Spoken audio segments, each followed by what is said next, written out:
বিশ্বনবী এটাই বললেন, স্ত্রীকে ভালোবাসো। বিশ্বনবী বললেন, স্ত্রীর সাথে ভালোবাসা করলে আমলনামা সওয়াব দিয়ে পূর্ণ করে দেয় কে? আবার বিশ্বনবী বললেন, রাতের বেলা এক কম্বলের নিচে স্বামী আর স্ত্রী দুইজন যে থাকো, ভালোবাসা বিনিময় করো, এতেও তোমাদের আমলনামায় সওয়াব দেয় কে? এক সাহাবী বললেন, নবী এটা আবার কেমন কথা? স্ত্রীর সাথে ভালোবাসা বিনিময় করলে কেমন করে সওয়াব হয়? স্বামী স্ত্রীর প্রেম ভালোবাসাতে আবার সওয়াব আসবে কোত্থেকে? বিশ্বনবী বললেন, এটাই ইসলাম।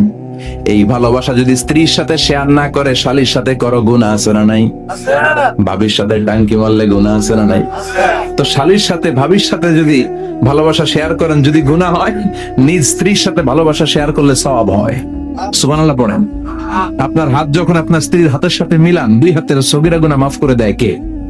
স্ত্রীর চেহারার দিকে রহমতের নজরে তাকালে চোখের সগীরা গুনাহ মাফ করে দেয় কে? আর শালীর দিকে তাকাইলে কবিরা গুনাহ দেয় কে? কথা বলেন, তাকানো যাবে? আন-নাযার সাহমুন মাসমুম মিন সিহামি ইবলিস। দৃষ্টি হচ্ছে শয়তানের বিষ মাখানো তীরবানের মধ্য থেকে একটা ভয়ঙ্কর তীরবান। এই দৃষ্টির তীর দিয়ে শয়তান যুবক যুবতীদেরকে কাবু করে ফেলে।